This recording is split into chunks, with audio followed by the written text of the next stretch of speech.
Di tengah isu ambalat, kedaulatan, dan retorika politik yang terus diperdebatkan, realitasnya jauh lebih kompleks dari yang terlihat di permukaan. Siapa sebenarnya berada di posisi lebih kuat? Dan mengapa momen ini justru menjadi titik balik yang jarang dibicarakan? Mari kita bongkar fakta yang tersembunyi di balik diplomasi.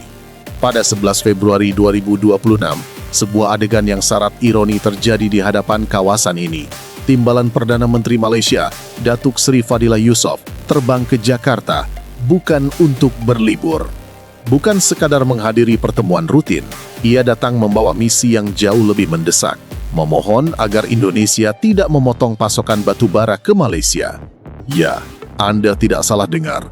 Negara yang sama yang menuntut blok ambalat, negara yang sama yang enggan menggunakan istilah Indonesia untuk perairan yang disengketakan, negara yang sama yang pernah menegaskan akan melindungi setiap inci Sabah, kini hadir ke Jakarta dengan tangan terbuka, meminta kerjasama.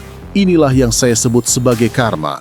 Indonesia baru saja mengumumkan bahwa mereka akan mengurangi produksi batu bara tahun ini menjadi sekitar 600 juta ton. Artinya, terjadi penurunan sekitar 24% dibandingkan produksi tahun sebelumnya. Mengapa langkah ini diambil? Karena Indonesia ingin meningkatkan harga batu bara di pasar global, sekaligus memastikan keberlanjutan dan cadangan nasional untuk masa depan. Ini adalah keputusan berdaulat. Indonesia sepenuhnya berhak menentukan bagaimana sumber daya alamnya dikelola. Namun keputusan ini mengirimkan gelombang kejutan, terutama ke Malaysia. Mengapa? Karena Malaysia mengimpor hampir seluruh kebutuhan batu baranya dan sebagian besar berasal dari Indonesia. Pada 2023, Malaysia mengimpor 42 juta ton batu bara, sebanyak 91% berasal dari kawasan Asia Pasifik, dengan Indonesia sebagai pemasok utama. Tenaga nasional, perusahaan utilitas terbesar Malaysia, bergantung pada batu bara Indonesia untuk menghasilkan listrik bagi jutaan rakyatnya. Ketika Indonesia mengumumkan pengurangan produksi, Malaysia panik. Itulah sebabnya, Wakil Perdana Menteri mereka sendiri terbang ke Jakarta untuk bertemu Menteri Energi dan Sumber Daya Mineral Indonesia, Bahlil Lahadalia, serta utusan khusus Presiden untuk Energi dan Iklim, Hashim Jojo Hadikusumo. Fadilah menyatakan, kami ingin mendapatkan kejelasan tentang perubahan kebijakan dan strategi di Indonesia. Kami berharap ini tidak akan memengaruhi pasokan batu bara ke Malaysia. Namun ironi ini belum berakhir. Di saat Malaysia membutuhkan batu bara Indonesia, mereka juga membutuhkan Indonesia untuk mencapai target ekonomi mereka sendiri.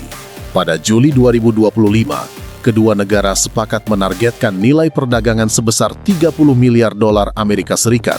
Saat itu, angkanya berada di kisaran 25 miliar dolar Amerika Serikat. Untuk mencapai target tersebut, Malaysia membutuhkan kerjasama Indonesia, bukan sebaliknya. Malaysia juga menyatakan minat berinvestasi di Nusantara, ibu kota baru Indonesia di Kalimantan Timur.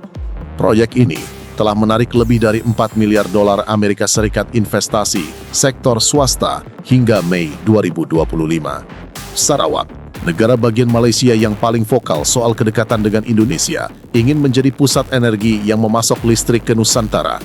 Saat ini, Sarawak sudah menyalurkan 100 megawatt listrik ke Kalimantan Barat melalui jaringan interkoneksi lintas batas. Timbalan Perdana Menteri Fadillah sendiri menyatakan bahwa Malaysia siap bergerak bersama jika ada permintaan dari negara tetangga. Bergerak bersama. Ungkapan itu adalah pengakuan halus bahwa Malaysia membutuhkan Indonesia mungkin sama besar, bahkan mungkin lebih besar daripada Indonesia membutuhkan Malaysia. Dan inilah konteks yang sering terlewat. Selama bertahun-tahun, ada segmen di Malaysia yang memandang rendah Indonesia. Ada yang mengejek ekonomi Indonesia, ada yang meremehkan pembangunannya. Ada yang menganggap Malaysia lebih maju, lebih modern, lebih berhasil. Namun realitas hari ini sangat berbeda. Indonesia adalah ekonomi terbesar di Asia Tenggara. Produk domestik bruto, mereka melampaui 1 triliun dolar Amerika Serikat. Mereka anggota G20 dan juga bagian dari BRICS. Dengan populasi sekitar 280 juta jiwa, pasar domestik Indonesia saja sudah lebih besar daripada total populasi banyak negara ASEAN lainnya jika digabungkan. Indonesia menguasai jalur perdagangan strategis dunia, Selat Sunda, Selat Lombok, dan Selat Makassar. Dan yang paling penting, Indonesia memiliki sumber daya alam yang dibutuhkan Malaysia: batu bara, minyak sawit, gas alam, dan mineral kritis. Sebaliknya, Malaysia bergantung pada impor untuk hampir seluruh kebutuhan batu baranya. Cadangan minyak mereka terus menyusut. Lapangan tua dan minimnya penemuan baru membuat produksi menurun. Jadi, siapa sebenarnya membutuhkan siapa? Mari kita lihat lebih dalam. Pertemuan di Jakarta pada Februari 2026 bukan sekadar membahas batu bara. Pembicaraan juga mencakup grid listrik ASEAN, kabel bawah laut yang menghubungkan Sarawak dan Johor, serta perpanjangan nota kesepahaman kerjasama sektor energi antara kedua negara. Ini adalah proyek infrastruktur besar. Malaysia tidak dapat melaksanakannya sendiri. Ironi terbesar justru ada di sini. Di saat Malaysia membutuhkan Indonesia untuk energi, pangan, dan perdagangan, sengketa wilayah Ambalat masih berlangsung. Di saat Malaysia membutuhkan akses ekonomi Indonesia, parlemen mereka masih mendorong sikap lebih keras terhadap Jakarta. Di saat mereka berharap pasokan batu bara tidak terganggu, istilah Ambalat tetap menjadi sensitivitas diplomatik.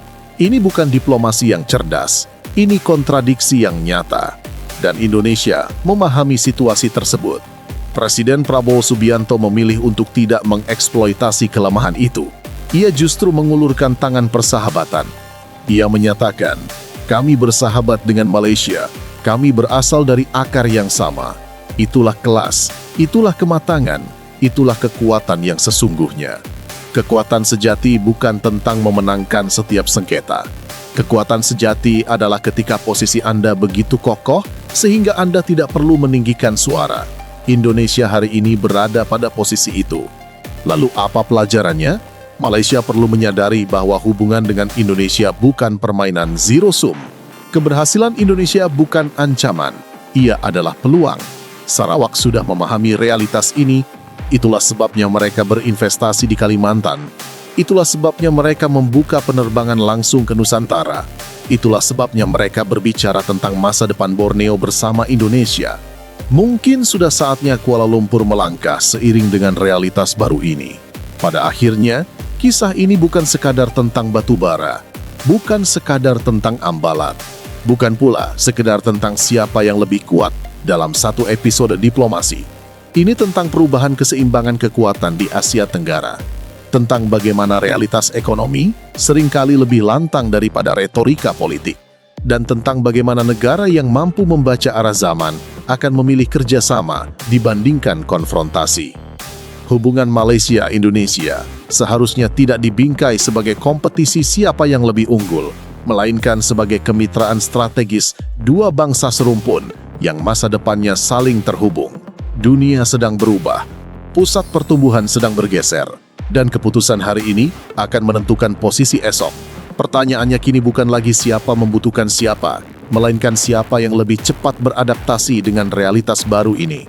Jika kita benar-benar ingin melihat kawasan ini kuat, stabil, dan makmur, maka kedewasaan, kejujuran, dan visi jangka panjang harus mengalahkan ego dan sentimen sesaat.